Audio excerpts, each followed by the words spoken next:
భరతమాత నిజంగా ఉంటదా? ఉండది. కానీ మనం ఒక రూపం పెట్టుకొని మన దేశమే మనకు తల్లి అని పూజించుకుంటాం. మైసమ్మ, పోచమ్మల కంటే గిట్లనే ఉంటారని ఎవలైనా చూసిండ్రా? లేదు గదా!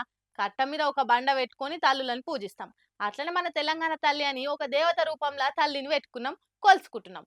దేవత సమానురాలైన తెలంగాణ తల్లి దేవత కాదని మారుస్తుండు మన ముఖ్యమంత్రి అంటే ఏమనుడిగా మీరే కామెంట్లు చేయండి. మొన్నటి నుంచి చెప్పుకొస్తూనే ఉన్నాం కదా, సర్కారు తెలంగాణ తల్లిని మారుస్తుందని. అన్నట్టే పచ్చశీర కట్టుకొని పీఠం మీద నిల్చున్న సాధారణ గృహిణి విగ్రహాన్ని తెలంగాణ తల్లి అని పెడుతుండ్రు మన కాంగ్రెస్ వాళ్ళు. సాధారణ మహిళ కాబట్టి చేతిల పంట గొలుసులు పెట్టిండ్రు, ఇంకో చేతోటి దీవెనార్తలు ఇచ్చినట్టు పెట్టిండ్రు. కాకుంటే దీవెనార్తి గుర్తును చూసి చేతి గుర్తు కోటేమని చెప్తున్నారా తెలంగాణ తల్లితోటి అని కారెడ్డాలు ఆడుతుండ్రు కార్పాటోలు. అన్నట్టే నవ్విపోదురుగాక నాకేంది సిగ్గన్నట్టు ఎవరితోటి చర్చలు లేకుండా, ఎవరి అభిప్రాయాలు తీసుకోకుండా అపరమేధావి రేవంత్ సారు కొత్త తెలంగాణ తల్లిని సచివాలయంలో ప్రతిష్ఠించి చరిత్రహీనుడిగా మిగిలిపోతుండని తిట్టిపోస్తుండ్రు. తెలంగాణ తల్లితో సహా అన్ని మార్చినావు కదా, ఇక ఇంగ్లీష్ లో రాష్ట్రం పేరు మార్చినట్టు తెలంగాణ రాష్ట్రం పేరు కూడా మారిస్తే నీ మిషన్ సక్సెస్ అవుతుందేమో ఆలోచన చేసుకో. తెలంగాణ అన్న పేరు తీసేసి ఆంధ్రప్రదేశ్ 2 అని పేరు పెట్టుకో. మీ గురువు గారు కూడా నా శిష్యుడు, నన్ను మించిన గనుడు అనే ఆయన కూడా